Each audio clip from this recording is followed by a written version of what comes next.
140 करोड़ लोगों का छोटा सा देश है भारत। कभी जाके देखना वहां पे फेसबुक पे हमारे लिए कितना प्यार है। ये कहना था, ये जवाब था बेंजामिन नेतन्याहू, इजराइल के जो करता धरता, इजराइल के जो सुप्रीम लीडर है उनका। जब उनसे ये पूछा गया कि आपका जेडी वैंस के द्वारा दिए गए इस बयान पे क्या कहना है, तो दोस्तों पूरी कहानी को सुनेंगे। उससे पहले रिक्वेस्ट है, चैनल को सब्सक्राइब करना, लाइक करना और शेयर करना। तो दोस्तों हुआ ये कि जेडी वैंस ने, जो अमेरिका के बहुत बड़े अपने आप को तोप समझते हैं, उन्होंने अपने मंच पे खड़े होकर अमेरिका में ये चीज बोली कि अपना जो इजराइल है, इजराइल इस टाइम बिल्कुल अलग थलग पड़ा हुआ है। इजराइल को कोई हेल्प नहीं कर रहा है। इजराइल के साथ सिर्फ अमेरिका खड़ा है।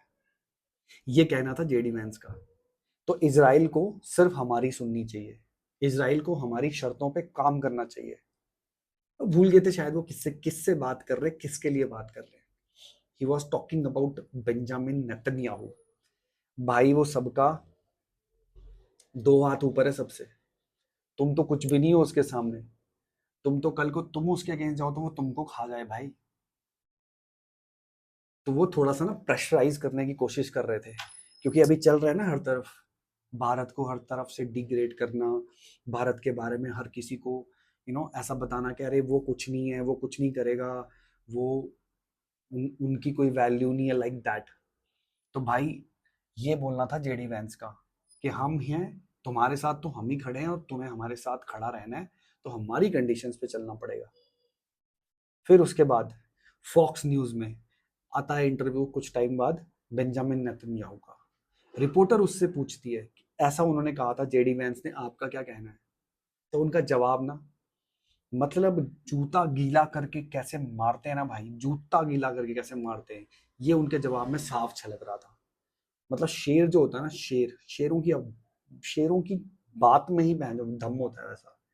तो उन्होंने बोला कि अमेरिका हमारा बहुत अच्छा दोस्त है, जेडी वैंस मेरे बहुत अच्छे दोस्त हैं, लेकिन इसका मतलब ये नहीं कि वो जो बकवास करेगा मैं उसको हाँ पे हाँ मिलाता जाऊंगा, मैं वो हाँ पे हाँ करता जाऊंगा, हाँ वो सही बोल रहा है, सही बोल रहा है, मैं पाकिस्तान नहीं हूँ।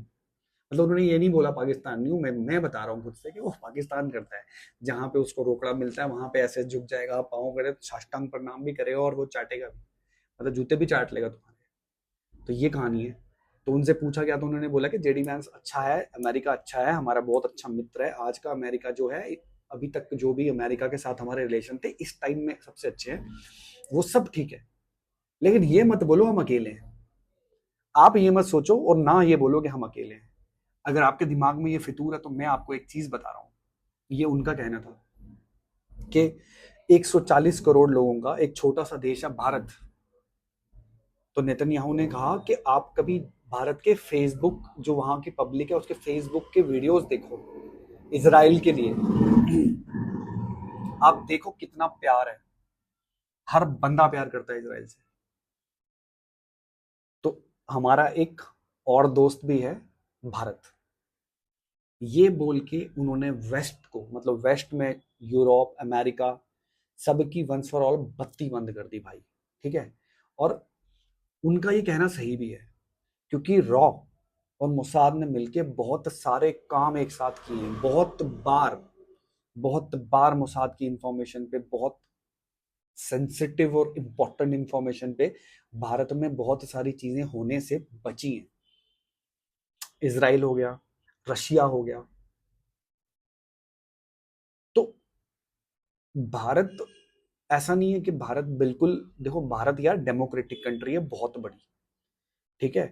तो भारत को सबके साथ रिलेशन अच्छे चाहिए, क्योंकि आड़े टेढ़े टाइम पे कौन सी कंट्री क्या काम आ जाए ये पता नहीं।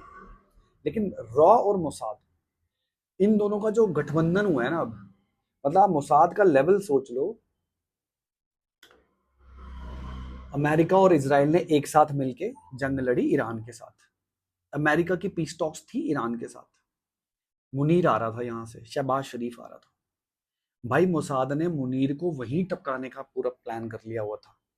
मतलब इनडायरेक्टली मतलब ये है कि भाड़ में गई पीस टॉक, हमें मतलब नहीं। वो तो स्टार्ट से बोल रहा है इसराइल कि हमें मतलब ही नहीं है इस पीस टॉक से। तो भाई वहां मुनीर को टपकाने का प्लान था। अब ये इंफॉर्मेशन किसी तरह आईएसआई तक पहुंची एंड या फिर अमेरिका तक पहुंची, तो उन्होंने इसराइल को थोड़ा बोला रुक जा भाई, रुक जा, पीस टॉक करनी है, रुक जा। तो शायद तब थोड़ा सा नेतन्याहू ने बैकस्टेप ले लिया, मोसाद ने बैकस्टेप ले लिया। नहीं तो भाई इसराइल वालों ने अपने नेतन्याहू को क्लियर बोल रखा है कि भाई तू तब टिकेगा जब तू इन सब की बैंड बजाएगा, तूने पीछे नहीं हटना है। और वो चाह के भी पीछे नहीं हट रहे और वो वैसे भी पीछे नहीं हटना चाहते थे। तो जिस देश को ना जनता का सपोर्ट मिलता है ना भाई, वो सबकी बैंड बजा देता है। मतलब अगर आज पीएम मोदी के अगेंस्ट सब जाके बैठे हुए, सब फेक प्रोपेगेंडा चला रहे हैं, सब फेक नैरेटिव चला रहे हैं, अगर आप खड़े हो जाओ ना भाई, एक साथ खड़े हो जाओ, क्या अमेरिका, क्या पाकिस्तान, क्या बांग्लादेश, ये टुच्चे मुच्चे हैं यार। ये पाकिस्तान, बांग्लादेश, नेपाल, ये मतलब नेपाल तो हमारा दोस्त है, पर बीच बीच में नेपाल भी अब पता नहीं क्यों हेल्प करने लगा है आईएसआई की। वहां के एजेंट्स वहां जाके मीटिंग करते हैं, वहां पे अपने एक अड्डे बना रहे हैं। उस हिसाब से देखा जाए तो भैया एक दिन इन दोनों गुज्जू भाइयों का दिमाग फिरेगा और ये नक्शे से साफ हो जाएंगे, और रात को ही बोलेंगे कि भाई उड़ा दो। तो ये है भाई, ये क्या उड़ते तीर ले रहे हैं सारे। हाँ, तो हम थे कि मुनीर को टपकाने वाले थे, वहां पे मुनीर को छोड़ दिया। उसके बाद आपको पता है खामनई का अभी तक ये फ्यूनरल क्यों नहीं हुआ था अभी तक? खामनई को अभी तक क्यों नहीं, अभी जाके 4 महीने बाद जाके उनको सुपुर्दे खाक किया गया है? क्यों?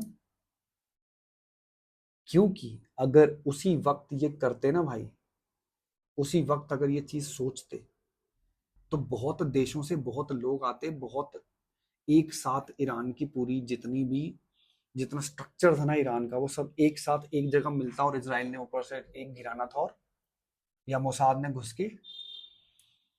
तो इनको पता था कि यही चाहता है इसराइल, इसीलिए इन्होंने उसको पोस्टपोन किया, तब तक पोस्टपोन किया जब तक पीस टॉक नहीं होगी। तो उस लेवल का है भाई मोसाद, तो तुम उसको डरा रहे हो। ऑपरेशन रैथ ऑफ गॉड देख लो, ऑपरेशन ब्लैक सितंबर देख लो, बहुत सारी चीजें हैं यार ऐसी, ये अनपैरेलल्ड है। अब वो मोसाद भारत के साथ मिलके, भारत की रॉ के साथ मिलके हमारे स्ट्रक्चर को, हमारी इंटेलिजेंस को और चार चांद लगा रहे हैं। इंडिया न्यूट्रल, देखो इंडिया को सबके साथ चलाना है, सबके साथ इलेक्शन रखने हैं, पर अगर देखो चूज करने की बात आई ना, चूज करने की बात आई, तो भैया इंडिया इसराइल पे आंख बंद करके भरोसा करता है, क्योंकि इसराइल ने बहुत हेल्प की इंडिया की हर वॉर में। अब वो चाहे 99 कारगिल ले लो, 1971 ले लो, आप कोई वॉर ले लो, इसराइल ने हमेशा हेल्प की, और इसराइल हमेशा खड़ा रहा है, एक छोटे भाई की तरह खड़ा रहा है भाई, लक्ष्मण की तरह। मैं तो बोलता हूँ भारत और Israel, it is kind of Ram and Lakshman. जहां राम को दिक्कत होगी लक्ष्मण खड़ा होगा, दिक्कत नहीं भी होगी तो भी खड़ा होगा। इसीलिए इसराइल क्या कर रहा है, इसराइल और इंडिया अभी क्या कर रहे हैं, इन्होंने सब देख लिया, सब देशों के चौचलेबाजी, सब देशों का नौटंकी देख लिया है कि भाई ये सारे ना अपने गेमों में लगे हुए हैं, अपना ही चल रहा है इनका कुछ। इसलिए अभी डिफेंस पैक्ट्स, ठीक है, वो कौन सा डोम है, आयरन डोम या आई डोंट नो, वो बहुत तगड़ा वाला जो है वो facility, and defence pacts, trade talks, trade pacts, ये सब अभी लास्ट कुछ दिनों में बहुत ज्यादा हो गया इंडिया और इसराइल के बीच में। ठीक है, अब हुआ भी इसलिए क्योंकि देखो यार, सिंपल सी बात है, इसराइल और भारत की सिचुएशन बिल्कुल सेम है। सारे हाथ धो के पूरी दुनिया उसके पीछे भी पड़ी है, पूरी दुनिया हाथ धो के हमारे पीछे भी पड़ी है। हमें चारों तरफ से घेरने की कोशिश की जा रही है, उसको भी चारों तरफ से घेरने की कोशिश की जा रही है। अब वो अकेला लड़ रहा है वहां पे, यहाँ पे हम अकेले लड़ रहे हैं, तो सिचुएशन बिल्कुल सेम है। ठीक है, तो अब इस वजह से कहते हैं ना कि दुश्मन का दुश्मन दोस्त होता है, तो अभी वो वही चल रहा है कि सारी दुनिया दुश्मन बनी पड़ी है हमारी, तो उनकी भी दुश्मन, हमारी भी दुश्मन, तो इसलिए हमारी दोस्ती और गहरी हो रही है। ठीक है, अब अमेरिका रिलेशन इसराइल के साथ खराब हो रहा है, क्योंकि इसराइल पीस टॉक चाहता नहीं था और अमेरिका को चाहिए थी पीस टॉक, क्योंकि अमेरिका की बत्ती बंद हो चुकी थी। अमेरिका ने मतलब थोड़े टाइम के बाद अगर ये पीस टॉक नहीं होती ना, तो अमेरिका ने ही सरेंडर कर देना था ऐसे कि भैया बस हमारा हो गया, अब नहीं हो सकता। तो इनका दोनों का रिलेशन खराब हो गया, क्योंकि इसराइल जानता था कि अमेरिका थोड़ी और हिम्मत करता और हम हिम्मत करते तो ईरान को हम वो बात अलग है, वो देखने वाली बात है कि इतने जल्दी ईरान ढहता कि नहीं ढहता, वो बात बाद की है।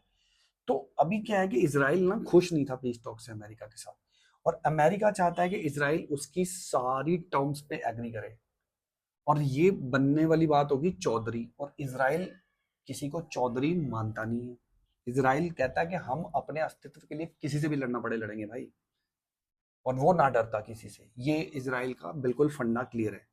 ठीक है, अब कोई नहीं खड़ा है इसराइल के साथ, कोई नहीं खड़ा है भारत के साथ, इसीलिए ये दोनों एक साथ खड़े हैं। मतलब कि भाई तेरा कुछ होगा तो हम खड़े हैं, हमारा कुछ होगा तो तू देख लेना। और ऐसा भी नहीं है कि इसराइल बहुत जोर जबरदस्ती करता है कि नहीं आप हमारा हेल्प करो, हम ये कर रहे हैं, हम वो कर रहे हैं, हम इस पर अटैक कर रहे हैं, ईरान पे अटैक हुआ तब भी भारत ने हेल्प नहीं की, तो वो ये नहीं कहता है आप हमारी हेल्प करो वैसे, लेकिन आप हमारे अगेंस्ट मत जाओ। और जब आपका कॉमन वैसा बंदा ना हो जो जिससे आपकी ज्यादा दोस्ती है, तो आप हेल्प कर लो। तो इसराइल समझता है यार, इंडिया का पोजीशन भी समझता है इसराइल। तो ये बात है। अब अमेरिका क्या है, अमेरिका इसराइल की हेल्प तो करना चाहता है, लेकिन अमेरिका है बहुत इगोइस्ट, इसलिए अमेरिका की किसी के साथ पट नहीं रही है। ट्रंप की, जेडी वैंस की, इनकी पटती नहीं है किसी के साथ। अभी इवन ये भी हुआ है कि ये जो 56 देश जहां पे इन्होंने बेस बना रखे थे ना, जहां जहां जहां जहां, वो बेस भी ईरान ने उड़ा दिए। अब लोगों का भी अमेरिका के ऊपर से भरोसा उठ चुका है, और अमेरिका के पास इतनी अब वो है नहीं कि अब उन बेसों को वापस बनाए। तो अमेरिका भी एक तरह से ना अलग थलग पड़ा है, लेकिन ईगो नहीं जाता इसका। इसराइल को ईगो दिखा रहा है, तो भाई ईगो दिखा रहा है तो नेतन्याहू को, भाई वो तो नेतन्याहू तो न्यूट्रल कर देगा ना। इसीलिए ये जेडी वैंस को एक इनडायरेक्ट मैसेज था, अमेरिका का इनडायरेक्ट मैसेज था कि ये मत सोचना कि हम अकेले हैं।